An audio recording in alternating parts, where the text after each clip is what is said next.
Apa itu sistem politik? Sistem politik terdiri dari kata sistem dan kata politik. Sistem adalah suatu kesatuan dari unsur-unsur pembentuknya, dan di antara unsur-unsur tersebut terjalin hubungan yang fungsional. Sedang kata politik diartikan sebagai siasah yang berarti strategi. Jadi, sistem politik adalah keseluruhan kegiatan politik di dalam negara atau masyarakat yang mana kegiatan tersebut berupa proses alokasi nilai-nilai dasar kepada masyarakat yang menunjukkan pola hubungan yang fungsional di antara kegiatan-kegiatan politik tersebut. Struktur politik suatu negara terdiri atas kekuatan suprastruktur dan infrastruktur. Suprastruktur politik dapat diartikan sebagai mesin politik resmi di suatu negara dan merupakan penggerak politik yang bersifat formal. Sedangkan infrastruktur politik adalah kelompok-kelompok kekuatan politik dalam masyarakat yang turut berpartisipasi secara aktif. Infrastruktur politik merupakan setiap organisasi non-pemerintahan termasuk kekuatan infrastruktur politik. Yang termasuk dalam infrastruktur politik adalah kelompok penekan, kelompok kepentingan, partai politik, serta media komunikasi politik. Pokoknya yang ada di luar pemerintahan, mereka juga bisa berpolitik. Namanya infrastruktur politik. Nah, sedangkan suprastruktur politik adalah gambaran pemerintah dalam arti luas yang terdiri atas lembaga-lembaga negara. Seperti yang sudah saya bahas di pertemuan yang selanjutnya, lembaga-lembaga negara berarti termasuk juga DPR, MPR, Presiden, BPK, MAMK, dan semua lembaga negara yang lainnya yang berjumlah 8 itu. Assalamualaikum warahmatullahi wabarakatuh. Anak-anakku kelas 10 SMK PGRI Malang. Alhamdulillahirrahmanirrahim.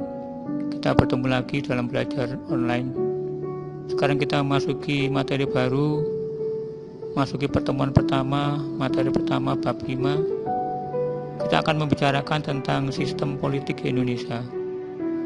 Harapan Bapak anak-anakku selalu dalam keadaan baik-baik saja, tidak kekurangan suatu apapun, karena anak-anak selalu menerapkan protokol kesehatan dimanapun anak-anakku berada. Amin.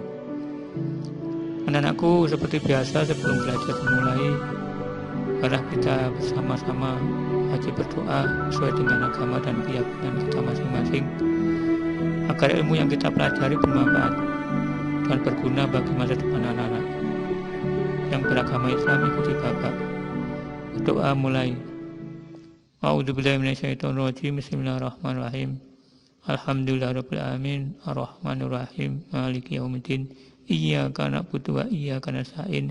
Ihdinas siratal mustaqim, siratal ladzina an'amta 'alaihim ghairil maghdubi 'alaihim waladdallin. Amin. Selesai, terima kasih. Anak-anakku, Bapak lanjutkan untuk menjelaskan tujuan pembelajaran. Siap? Tujuan pembelajaran kali ini ada 5, yaitu nomor 1 sampai dengan nomor 5. Setelah pelajaran selesai, diharapkan siswa dapat pertama, menjelaskan pengertian sistem politik. 2, menjelaskan sistem politik di Indonesia. 3, menjelaskan pentingnya demokrasi sejak dini. 4, menjelaskan pengertian demokrasi. 5, menyebutkan 2 asas pokok pemerintahan demokrasi. Anak-anakku, Bapak jelaskan satu persatu tujuan pembelajaran di atas. Pertama, pengertian sistem politik. Sistem politik adalah suatu tata cara untuk mengatur, untuk mengolah bagaimana cara memperoleh pemimpin, cara memperoleh penguasa, cara memperoleh kekuasaan dalam suatu negara, termasuk cara mempertahankan kekuasaan dalam suatu negara. dan juga termasuk cara-cara mengatur hubungan baik antar negara dengan negara maupun antar negara dengan rakyatnya. Kedua, sistem politik di Indonesia. Sistem politik di Indonesia menganut sistem politik demokrasi Pancasila. Artinya, walaupun rakyat berkuasa atau ikut menentukan kebijakan pemerintah, tapi tindakannya tidak boleh sewenang-wenang atau semaunya sendiri. Namun tindakannya harus berdasarkan peraturan yang berlaku. Sehingga demokrasi Pancasila disebut juga dengan demokrasi konstitusional. Bapak ulang, sehingga demokrasi Pancasila disebut juga dengan demokrasi konstitusional. Artinya rakyat itu bebas tapi bertanggung jawab. Bebasnya itu bertanggung jawab, bukan bebasnya anarkis atau merusak. Ketiga, pengertian demokrasi. Demokrasi berasal dari kata demos dan kratos. Demos artinya rakyat, kratos pemerintahan. Artinya demokrasi berarti rakyat yang berkuasa atas pemerintahan, atau lebih dikenal dengan pemerintahan dari rakyat, oleh rakyat, untuk rakyat. 5. Pentingnya demokrasi sejak dini. Anak harus diperkenalkan demokrasi sejak dini dengan tujuan nantinya setelah cukup usia, yaitu usia 17 tahun atau sudah menikah, harapannya ia benar-benar menggunakan hak pilihnya dengan betul, bukan golput atau tidak memilih. Karena tidak memilih itu yang pertama melanggar Pancasila, yaitu sila keempat. Dan yang kedua, digolongkan termasuk orang-orang yang tidak bertanggung jawab. Yang kelima, 2 asas pokok pemerintahan demokrasi.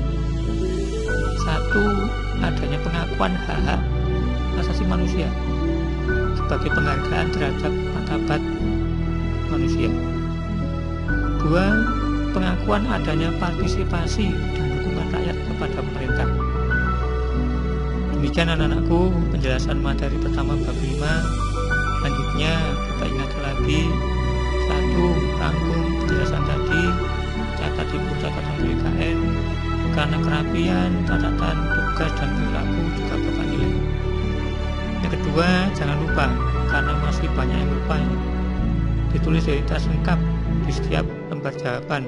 Bapak ulang, di setiap lembar jawaban dengan tulisan yang besar di sudut kanan atas, yaitu nama, nomor, absen, dan kelas.